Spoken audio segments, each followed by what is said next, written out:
Selon les droits que votre administrateur vous a donnés, vous pourrez potentiellement modifier les informations de votre compte. Vous verrez dans un premier temps comment modifier, entre autres, votre nom d'utilisateur ainsi que votre mot de passe, et vous pourrez même préciser une autre adresse email si celle-ci n'est plus valide, puis vous verrez comment personnaliser un peu plus l'administration pour qu'elle corresponde à votre utilisation.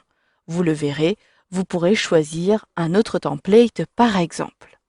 Pour accéder aux informations de votre compte, il vous suffira de sélectionner le menu qui apparaît tout en haut à droite de la barre des menus. Pour retrouver ici votre nom d'utilisateur, je suis ici le super admin, cela m'est donc indiqué. Je désire modifier ce nom en Fanny Dubois.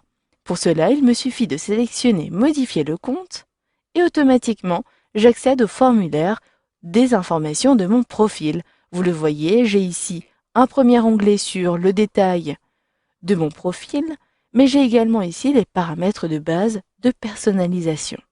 Ici, j'ai la possibilité de modifier mon nom puisque cette zone n'est pas grisée. Si cela est grisé, c'est que vous n'avez pas les droits de le faire. Mais ici, comme je suis le super admin, j'ai tout à fait la possibilité de modifier ces informations. Je supprime tout simplement à l'aide de mon clavier, puis je saisis mon nom d'utilisateur, ici Fanny Dubois, ce qui permettra d'avoir ce nom qui apparaîtra entre autres au niveau du menu déroulant en haut à droite. Par contre, l'identifiant F Dubois n'est pas modifiable. D'ailleurs, vous le voyez, lorsque vous positionnez votre curseur dessus, vous avez cette icône-ci qui apparaît. Dans le cas où vous voulez ajouter de la sécurité à votre mot de passe, vous pourrez le modifier à tout moment à cet endroit-ci. Il vous suffira de le saisir deux fois, une première fois dans le champ mot de passe et une seconde fois ici dans le champ confirmation.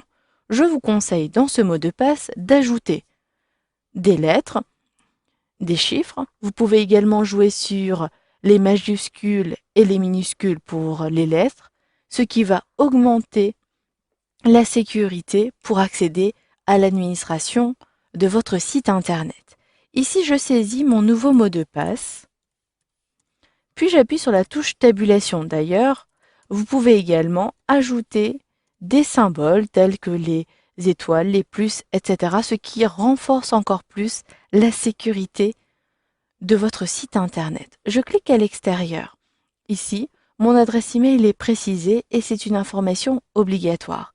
Si vous recevez des notifications de la part de Joomla, un utilisateur vous a peut-être recommandé un article à poster sur votre site internet, vous avez activé les notifications par email et si vous changez votre adresse email, vous ne recevrez plus ces notifications. Pensez à mettre à jour votre adresse email à cet endroit-ci. Donc ici, je précise ma nouvelle adresse email qui est fannydubois37@gmail.com.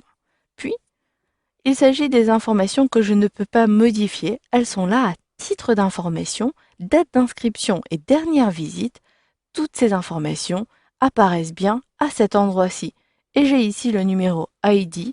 Il s'agit du numéro qui fait référence à cette fiche utilisateur dans la base de données de mon site internet. Ensuite, accédons maintenant aux différentes personnalisations qui concernent l'administration et votre utilisation sur ce site internet. Par défaut, vous avez le style du template que l'administrateur a choisi. Mais vous pouvez très bien, si vous avez ici accès à un menu déroulant, vous pouvez choisir un autre template. Ici, si je choisis le template d'administration ISIS, je clique à cet endroit-ci et je sauvegarde ces modifications. Je sélectionne Enregistrer en haut. Il s'agit donc du même template que celui par défaut. Si je choisis celui qui est un peu plus haut, celui-là, et que je sélectionne maintenant Enregistrer, vous allez le voir, l'interface sera complètement différente. Vous reconnaissez certains menus, système, utilisateur, etc. Le contenu est le même, mais vous le voyez, j'ai une présentation différente avec des couleurs différentes qui sont liées au thème. D'ailleurs, vous le voyez, je n'ai pas deux onglets, mais bien une seule page pour éditer mon profil. Pour revenir sur le template par défaut, il me suffit de sélectionner, de revenir sur Paramètres par défaut et d'enregistrer. Continuons un peu sur la personnalisation, toujours à partir de cet onglet paramètres de base. Vous pouvez modifier éventuellement la langue d'administration pour basculer en anglais par exemple si vous préférez travailler avec cette langue. La langue du site si celui-ci est multilangue. Vous avez votre éditeur par défaut, celui qui vous permet de rédiger le contenu de votre site. Et là encore, il s'agit encore de préférences régionales avec la langue du site d'aide. Vous pouvez choisir plutôt d'avoir la langue en anglais ou en français. Enfin, modifiez votre fuseau horaire s'il est différent des paramètres par défaut.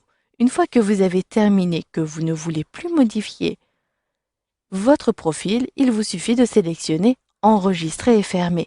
Si vous regrettez que vous n'avez pas enregistré, vous pouvez tout à fait annuler vos modifications en cliquant sur Fermer. Voilà, vous savez donc maintenant comment modifier les informations de votre compte Joomla.